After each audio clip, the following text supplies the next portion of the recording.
Hi, welcome to my channel. I am D.I.D. CHOI, and today we'll be looking at how to salvage a stereo drum track for mixing.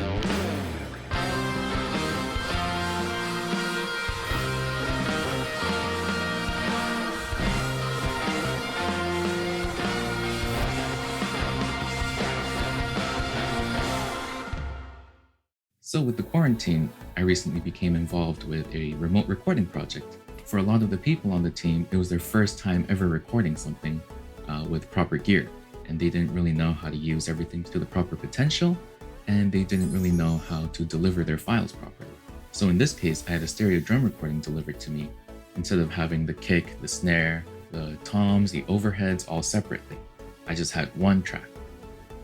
Well, actually, I did have 8 different stereo tracks that were all very, very, very slightly different in mixes. But that's not what I want. I want all the drums separately so I can EQ and compress the drums the way I want them.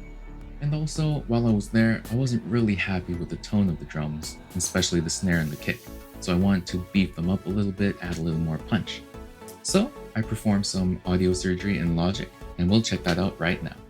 First off, although they're all the same mix, I put each of the stereo tracks into my desired drum tracks. So I have a kick, a snare, my 3 toms, and my overheads. So first I began by isolating the cymbals. With Logic's channel EQ, I brought up the high pass filter to its deepest setting and dragged it up until I could hear the ride cymbal disappearing and pulled it back down. Then I boosted the high end. Don't forget to apply that to both sides. My next plan of attack is to isolate the kick. Once isolated, I will double the kick track with a sample to make it fatter, and also so I have more control over it. To isolate, I pull up my channel EQ on my kick track and pull it down all the way to the bottom, where I only have the low frequencies. Bounce out the track, and you just have the kick attacks. Now go into the track menu, hit replace or double drum track, select kick, adjust the threshold so you only get the kick and not bleed from other drums. The Logic samples don't really need any offsetting as far as I can tell, but make sure you check to see all the hits are accounted for.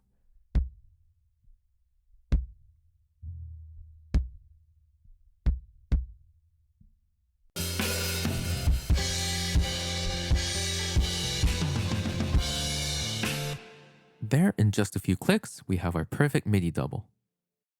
I'm going to move the kick track down because we're going to need it again in a second. Don't forget to color code and organize. Next up, I take what will be my snare track and bandpass it.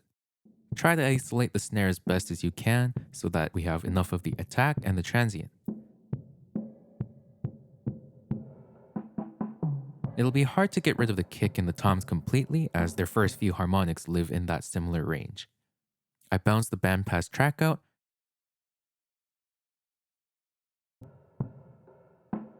and apply Logic's noise gate.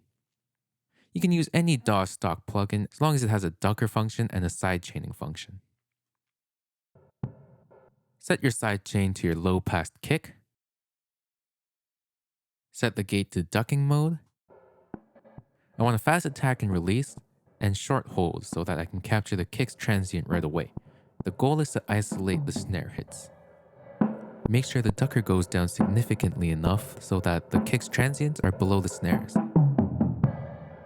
Adjust the threshold until the kick disappears.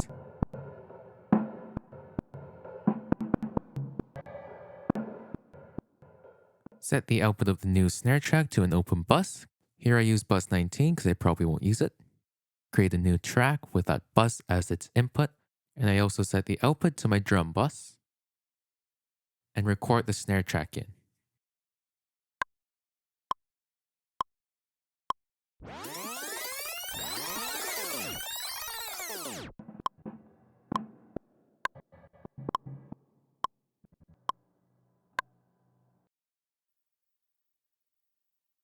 When playing back the track, make sure to turn off input monitoring as well as disable the output of the old snare track.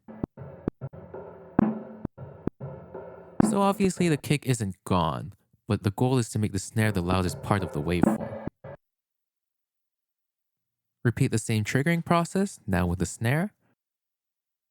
Select a snare of your choice. In this case, I'm using a custom EXS24 snare that I made using free samples off the internet because I like that deep 14 by 8 snare sound rather than the usual 14 by 5.5.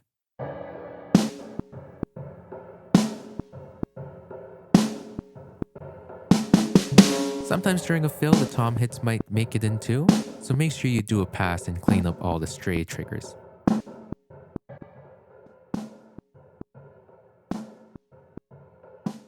Organize the routing, and color everything. Gonna route everything into the right reverbs, and my parallel drum compression. And before I set my reverbs, because overall the MIDI hits were a little too low in velocity and I wanted a more consistent hard hit, I'm gonna bring up Logic's velocity processor, set it to a ratio of about 4, and boost it overall.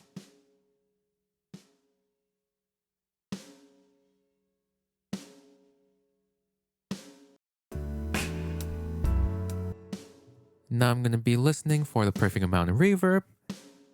Bring it up until I can hear it and then move it back a little. I'm going to add the Wave CLA 76 for some compression, which is going to make the sound a little punchier. And sometimes I start with presets, and then I tweak them and aim for about -5 to -6 decibels of reduction.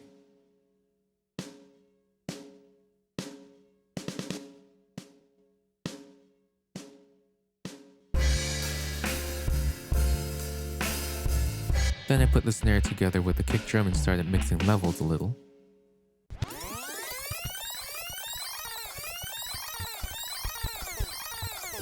The tracks have a little bit of noise in them, some electric hum. Maybe it was because of the lights, because this was recorded in a church sanctuary. So I'm just gonna go into Isotope, Spectral Denoise. I also tried the hum, but it didn't work quite that well, so I'm using the Spectral Denoise. And I'm just gonna learn that noise and get rid of it. No more noise.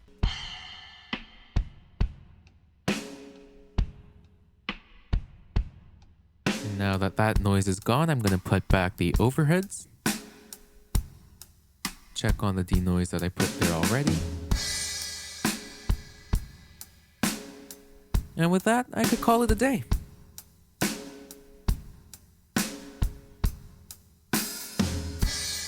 But listening to that fill just there, I think I want the toms to be a little punchier.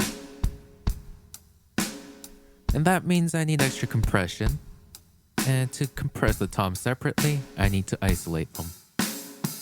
Luckily, the song doesn't have that many fills or extended passages of just toms, so I felt like it was worth doing.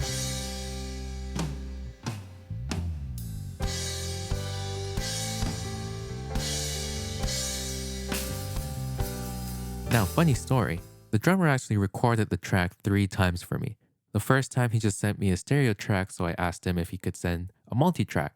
So the next day he actually did send a multi-track, but the way he recorded it was he played the song 8 times, where he played the kit normally but muted all but 1 track. So as you might expect, the performance was a little out of sync each time, obviously because you can't play to the millisecond like a computer. So on the 3rd day, he sent me what I have now. Because he had to record it so many times, I just told him I would try salvaging it, and this is what I'm doing now. Luckily, that means I have some isolated recordings of the toms and where the fills are, assuming he played similarly each time. So I bring them up here for reference and zoom into the waveform so I can kind of get an idea for where the tom hits are.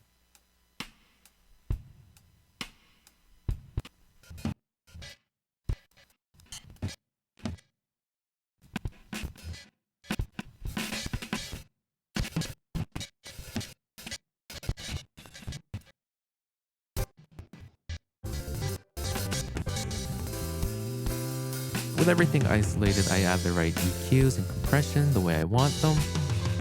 I mean, obviously the recordings aren't going to be perfect. I'm going to try to isolate some of the high end out. But in the mix, it should turn out pretty well.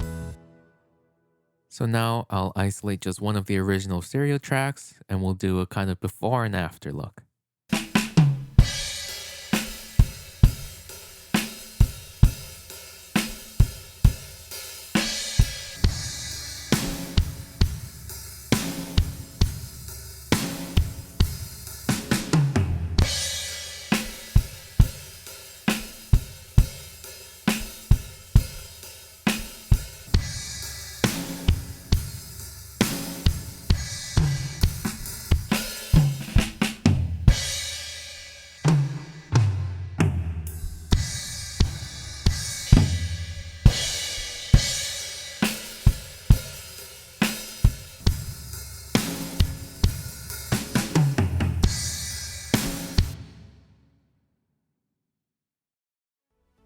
So, as you can see, I now have a lot more control over the drums.